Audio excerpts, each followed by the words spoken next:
happy Tuesday and happy So What Day. Also, happy first day of spring. We are, in my neck of the woods, having spring break right now. So, we are getting into the warmer weather, I hope. Lots of the country is experiencing crazy weather. All of the rains that spring is supposed to bring, they're upon us, right? So hopefully that means that we are in for a treat, once summer arrives and all of our plants look great and the grasses are green. So, it's springtime. Yay. Another great piece of news, and, it comes with the first day of spring every year now. We have our spring mystery box at sulky.com. I think that deserves a round of applause. Yes! It feels like forever since we had a mystery box. It was just over the holidays, but they are back just in time to celebrate spring. And, this box is super fun. It actually kind of has a color theme to it this time. And you'll notice that a lot of the threads inside have kind of that same color scheme. And it is the color of thread that has been purchased the most in 2023 thus far. So, I think that is enough to say that it's trending, right? We're so trendy here at Sulky. So you'll find some really great threads, some great stabilizer, some fun notions, and we've included some goodies per usual. And I'm really excited for you all to see the special gift inside. It's kind of a way to, let's say, embellish yourself. And show off your love of sewing to others. So without saying too much, hopefully that piques your interest. And you can check out our 2023 Spring Mystery Box at sulky.com. I put a link directly to it in the comments of today's post. And if you're not seeing all of those great links, you can click on the little See More button at the corner of your screen and the whole description will pop out. You'll see links for the mystery box, links for our video cast, which I'm about to talk about, happening April 11th. My goodness, I should know the date off the top of my head. Yes, Tuesday, April 11th at 2 p.m. Eastern Time. And you'll find links to register for that, as well as links for all the products I'm going to talk about today and the project we are going to go over in the spirit of National Quilting Month. So before we get to the project, our video cast happening April 11th at 2 p.m. Eastern Time over at sewingonline.sulky.com is the Chateau coat with the sewing workshop. If you're not familiar with the sewing workshop pattern collection, they have wonderful garment patterns. Some are beginner, they have intermediate, and then they have, of course, more advanced garments as well. The Chateau coat is a really great beginner-friendly garment. So if you're new to garment sewing, this is the kind of garment to start with.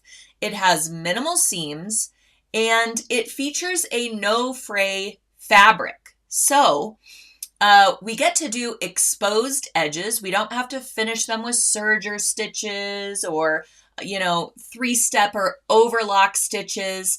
There is a really unique lapped seam technique that you're going to learn during the video cast. You'll also learn about the pocket options because, of course, this garment has to have a pocket. We love our pockets, right?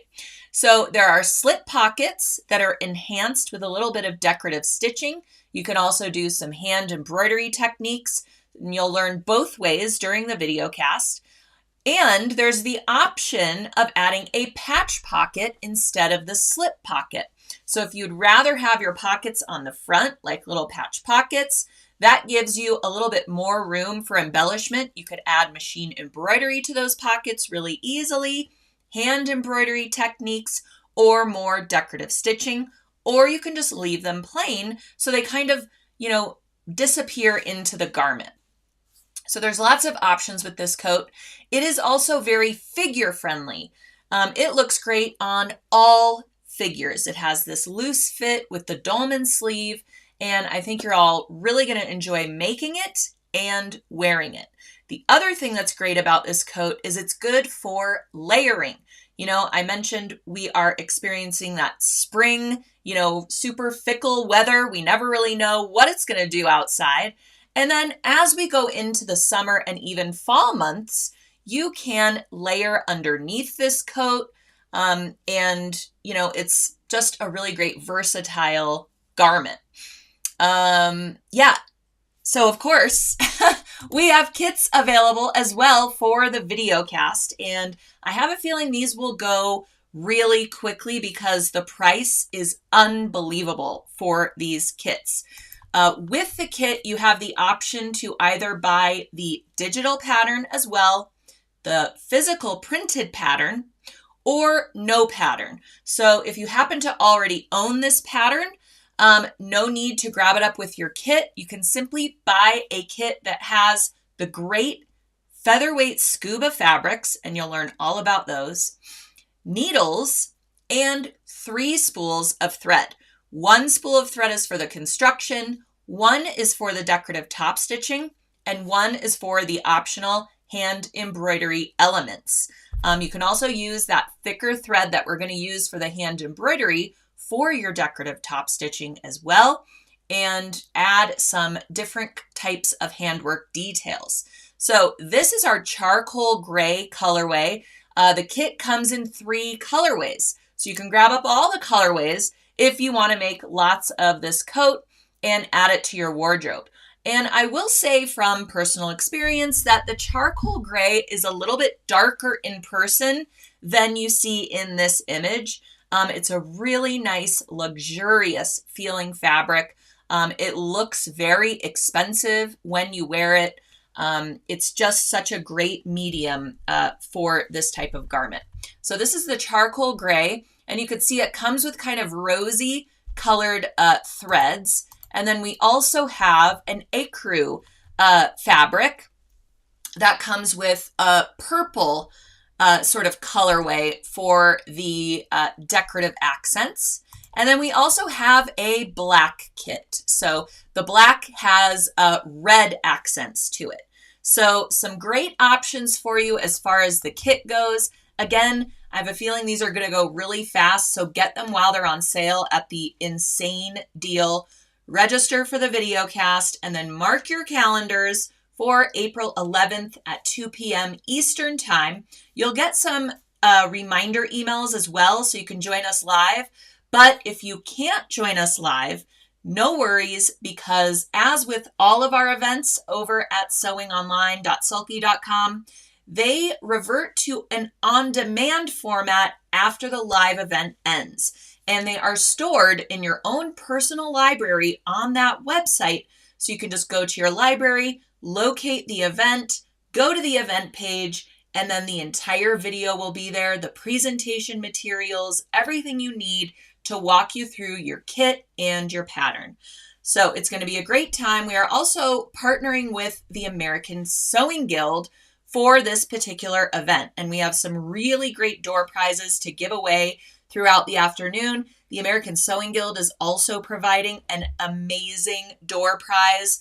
So there's lots of fun to be had, new people to meet, and of course you will get a class from Alex Woodbury from the Sewing Workshop. So it's going to be a really, really awesome educational experience. And you don't need a serger. You can make this on your regular sewing machine. But if you do have a serger, you can also use that. So lots of different options, as I mentioned, and you can really make a coat that is personalized to you and looks very expensive and luxurious. All right, so as I mentioned, it is still National Quilting Month, so we are bringing you all kinds of quilty inspiration throughout the month. We only have about a week or so left, and I wanted to bring you a really I won't say quick because there's a lot of cutting involved, as with most quilt projects, but it's very easy. And this is a quilt you can make, actually probably in an afternoon or two. It's a rag quilt. Who out there has ever made a rag quilt? Give me a thumbs up or those great emojis, or let me know in the comments. Incidentally, if you are commenting today and adding your questions and giving me those emojis, somehow engaging with the live stream today, you will be automatically eligible to win today's gift from Sulky. And it's a quilting assortment of threads. So get those comments going. All right. Anyways, who out there has made a rag quilt? A rag quilt is actually quilted before it's constructed. So you quilt your individual blocks and then you sew them with right sides together. It's so hard for me to do right sides or wrong sides together. See, I can't even say it properly. You sew them with the wrong sides facing rather than the right sides facing, which is, how we're all trained to sew, right? And that way your seams are exposed on the right side of the quilt, and then you fray them up, and it just creates a really nice, soft, cuddly quilt. It's great for a new baby quilt. It's great for a gift for anyone. If you have a relative or a friend who is in nursing care, you can make a lap size rag quilt that's very soft against the skin. As I mentioned, it's great for a new baby or even a toddler quilt because they like to play with those little frayed edges and they just feel so, so nice next to your skin. So this particular quilt is done with a combination of flannel fabrics as well as quilting cotton fabrics. The quilting cotton is on the right side, and then there's two flannel fabrics. One of the flannel fabrics is actually acting as the batting in between our quilt blocks. And then we've got our backing flannel. And you could certainly use batting inside of your quilt blocks if you prefer, but you'll have to cut your batting down so that you don't see it in those exposed seams. But I like to use a flannel fabric for the inside as well. First off, it makes for a lighter weight quilt. Secondly, you can add another pop of color along your seams that are exposed with that interlining of flannel. And so it just adds another kind of dimension and color to your chosen quilt. And I do want to mention that our quilting cotton fabrics were all provided by Cotton and Steel Fabrics. And as you may know, we have Cotton and Steel Thread by Sulky, and all of those thread colors match all of the cotton and steel fabric colors. We have a thread spool for all of the colors that they use, so it's really easy to match your thread to these fabrics. So it makes it just effortless, and they go together so nicely. I do want to mention that I chose to use Sulky Glowy Thread for my quilting. I used the 50 weight Cotton and Steel Thread by Sulky for the construction seams, and I used Glowy Thread by Sulky for the quilting. And I did that because I am gifting mine to a new baby, and I just know when that little one grows up, it's going to be so special going to sleep at night and having your quilt glow in the dark. It's also a cool idea if you like to go camping, or if you're maybe planning some, campfire sing-alongs over the summer. It's really neat to have a quilt that glows in the dark. And so with my prints, I have like a constellation type of print and a star print, and then that really cool golden sort of fish or whale print as well. And then I have this mustard yellow sort of blender fabric that's really bringing out the gold in one of the prints. And then for my flannels, I went with a gold as well as a black. And I had a hard time deciding what color I wanted for the backing of the quilt. So I chose the gold just to bring out more of that mustard color in the front of the quilt. But you could also just do, you know, that black flannel would look really cool as well with the glow-in-the-dark thread. So obviously your fabric choices and thread colors are up to you, and you certainly don't have to use a glowy thread for your quilting. You could use that 50 weight cotton that you're using for construction, or you can use a 30 weight cotton, maybe even a blendables that goes with all of your fabric choices. So after you decide on your fabrics, you're going to need to cut all of your fabrics into squares. I chose an 8-inch square size, but you could certainly alter these to make whatever size quilt you want to make. So you're going to cut a bunch of squares out of your cotton fabrics as well as from your flannel fabrics. And I can't remember the yardages. I think I used 1 yard each of the print fabrics and then 4 yards each of the flannels. And I did have quite a bit of flannel fabric left over, so you might only need about 3 3/4 yards or so of the flannel. But all the yardages and all the written instructions for creating this particular rad quilt are on the Sulky blog at blog.sulky.com. And again, I link directly to that post in the description of today's live stream, so you can easily navigate there once we're done chatting this afternoon and get all the instructions that you need. So here I am cutting those squares. You want to make sure to use a rotary cutter and a self-healing mat and a clear ruler when you're cutting those squares. It just makes such nice, precise cuts and makes quicker work of this process. This is really the most time-consuming part of this quilt, is cutting all of your squares. And I really only recommend doing a double layer when you're cutting the squares. If you want to first cut your strips, then cut those strips into squares. Anything more than a double layer and you risk the fabrics kind of shifting on you, especially with the flannel, and then you don't have accurate cuts and your piecing isn't, you know, going to match up when you go to match up your rows and your squares and all that. And we want all of those points to match up nicely when we're piecing together the quilts. So now we've got to make little quilt sandwiches out of all of those squares that we cut. So I like to use Sulky KK2000 temporary spray adhesive. It is so much easier than pinning all of those squares. So I do a layer on the backing fabric, put my center flannel down, then another layer, and I have a nice, flat, secure little mini quilt sandwich out of all of the squares that I just cut. And the KK2000 is air soluble. So over the course of about 48 to 72 hours, it's going to dissipate in the air. So if you don't plan on doing all of your quilting and piecing in one sort of sewing session, you might need to reapply a little bit of the KK2000, you know, for the ones that you haven't sewn together already. So if you need to break up your sewing into some different sessions, you might want to do just a chunk of your squares with the KK and then do your last chunk when you can go back to the project.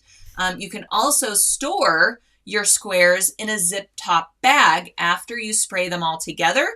And then since the air isn't touching it, it won't dissipate into the air. So you can, you know, store them in maybe by row, you know, so that they're in line and stacked the way that you're going to sew them. And that would be a really good way to streamline your sewing when you can come back to the machine and finish the project. All right, so now we're going to mark our squares for that quilting.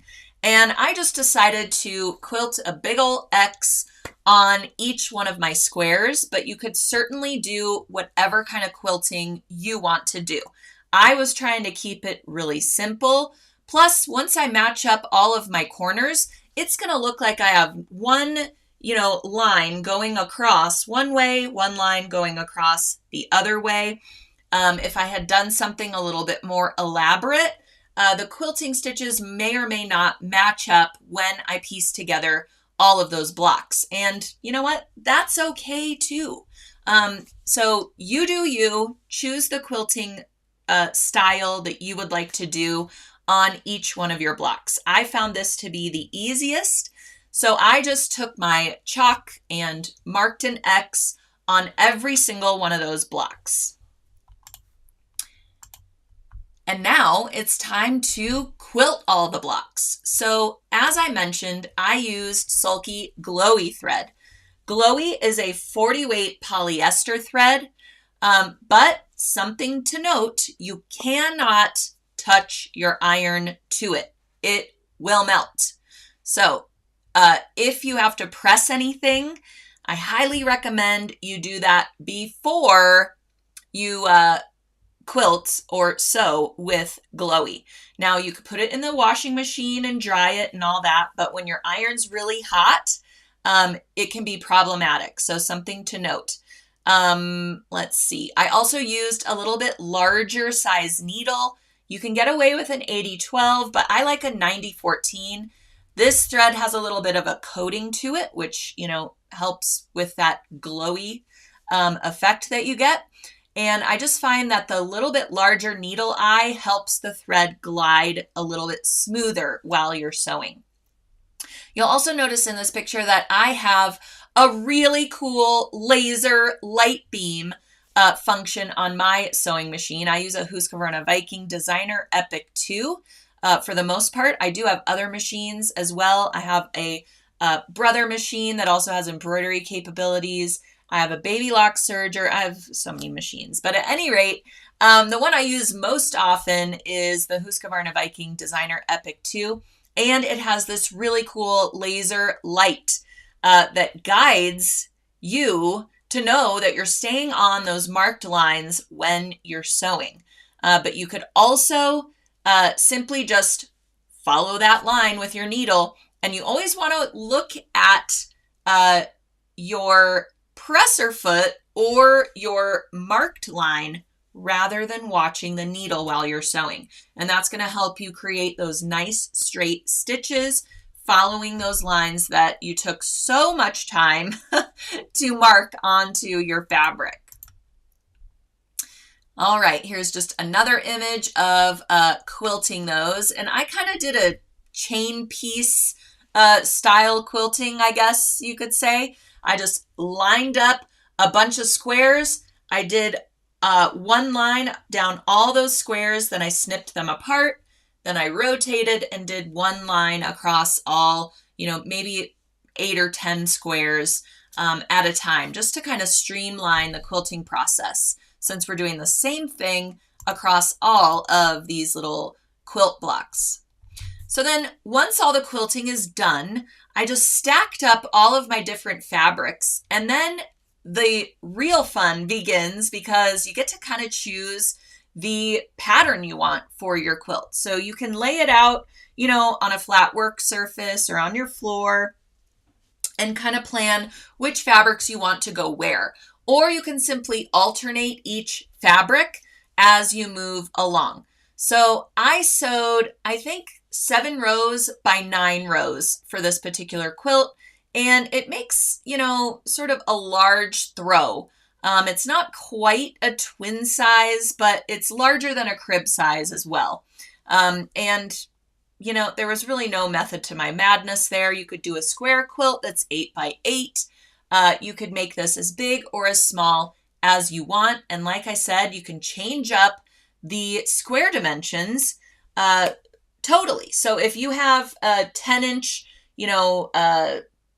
or if you have a charm pack or pre-cuts or whatever you have, you can make this kind of quilt work for you.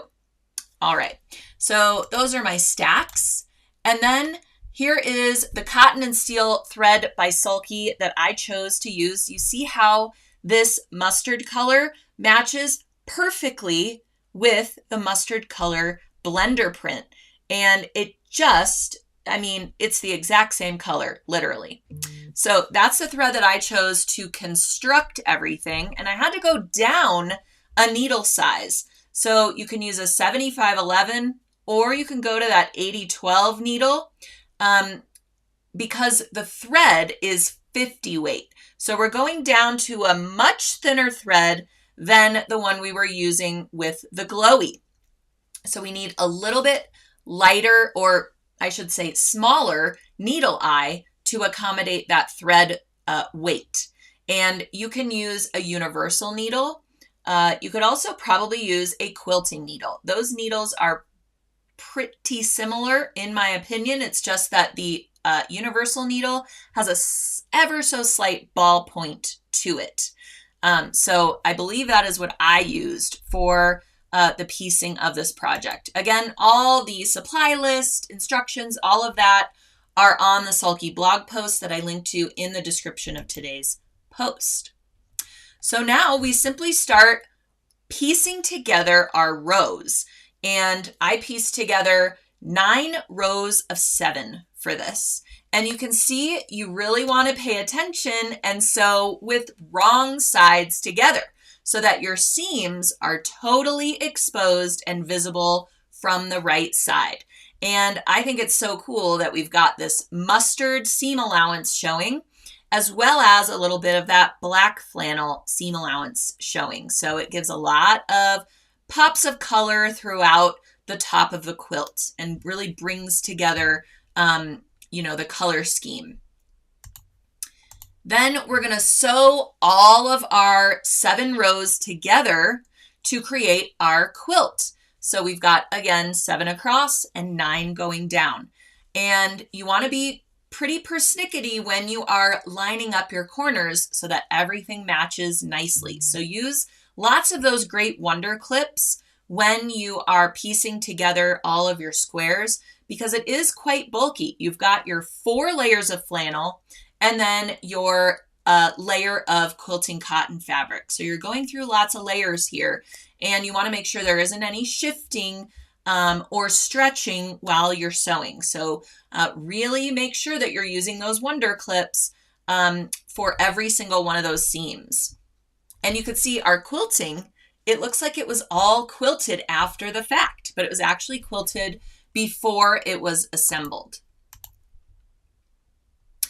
And here you can see I did press those seams open. I really just did this by finger pressing. So at each seam allowance join, I made sure that those seams were pressed open. And that just kind of alleviates a little bit of that bulk when you are going across those bulky seams. You want to just make sure on both the front and back, when you're piecing those together with wrong sides together, that your seams are open and nice and flat. So after the whole quilt is pieced, we are going to snip into those seam allowances. And this just kind of encourages the fabric to fray. That's another reason why I used flannel for the interlining and backing of the quilt, is because flannel likes to fray a lot, not to mention it's really nice and soft against your skin. So I'm just snipping into the seam allowance about every 1/4 inch to 1/2 inch to encourage all of that fraying. And then you stick your quilt in the washing machine and give it a good wash and tumble dry. And that is going to encourage those fabrics to fray, giving you this rag quilting look. And I just think it looks so pretty and it's really cool effect. And then when you turn off the lights, there's the glowy thread. You do have to charge the thread a little bit, so it has to be under, some lights, whether it's artificial or sunlight, and then it will glow for quite a while for you. So really, really neat effect you can create with some specialty sulky thread. But like I said, you could use whatever thread you want for your quilting. I did use the yellow glowy thread to just kind of mimic the mustardy color that was going throughout the quilt.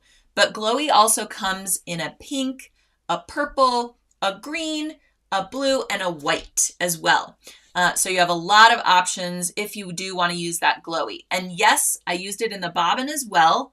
And I just wound my bobbin a little bit slower than normal. And I filled up that bobbin. So no problem sewing with it. It sews pretty smoothly, very similar to our poly deco thread. But like I said, it has that little bit of coating to it that makes it glow in the dark. So a pretty, it's an easy quilt, but it is time consuming. I'm not going to lie. I mean, cutting out all of those squares, of course, takes a minute or, a few days, depending on your level of commitment to the cutting that day. And the piecing, doesn't take that long, but the trimming in the seam allowances is time consuming. I basically cuddled up with the quilt, put on a movie, and clipped into the seam allowance. And I do have somewhat of, arthritic thumbs. So I do recommend if you have a spring action or spring loaded scissor, or even some spring loaded clips that are nice and sharp, you can use that to clip into the seam allowance. You just really need to pay attention that you're not clipping into all of those piecing seams, because that would be tragic if you snipped through the thread. So you do need to pay attention that you're not going too far, too close to your piecing.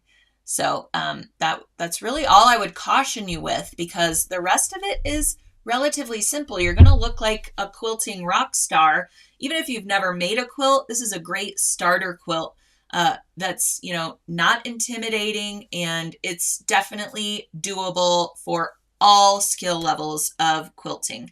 So I think in the spirit of National Quilting Month, if you haven't made something quilty yet, try your hand at the rag quilt. Why not?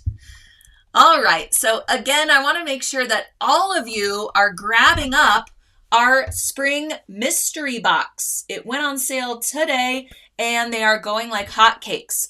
They just messaged me to say we are already almost all the way through them. So if you're on the fence about getting a mystery box, I don't know if I want to try it, give it a go. It's only $34.99, and it has over $50 worth of products in it. Full-size products that you can sew with, that can inspire your creativity for spring projects and beyond. And like I mentioned, a few cute little gifties in there that you're absolutely going to love. I would love to see you all open your mystery boxes, or post on social media once you open it up and see what's inside. You can also share what you got in your mystery box on our Facebook group page, which is called Sulky Stitch and Post. If you're not yet a part of our Facebook group, you can join simply by logging into your Facebook account and then search for Sulky Stitch and Post, and then ask to join, and we will let you in, and you can see what everybody else is posting, what everybody else is sewing, and you can post questions there directly to Sulky support staff or to each other. And it's a great place to, hang out and scroll through without all the noise of all of the ads and videos and crazy stuff that we see on social media. You can just join us there at Sulky Stitch and Post, and it's a great time. So grab up your mystery box. I can't wait to see what you get. The contents could vary between boxes. That's the whole fun of the mystery component of it. So I love mystery box season. I feel like it's a season in and of itself. Someone's asking, do we always do mystery box? Are they always available? We do them basically for every season. So we have a spring box, a summer box, a fall box, and a holiday box usually. So let us know what you would like to see in a mystery box, and how you've been using your mystery boxes, because a number of you get them every single time, which I think is so fun. All right, well, I hope you all have a wonderful rest of your day. I thank you so much for joining me here on So What. And if you're also on spring break, get outside, enjoy whatever weather you might be experiencing on this first day of spring. And I'll see you next week for another So What.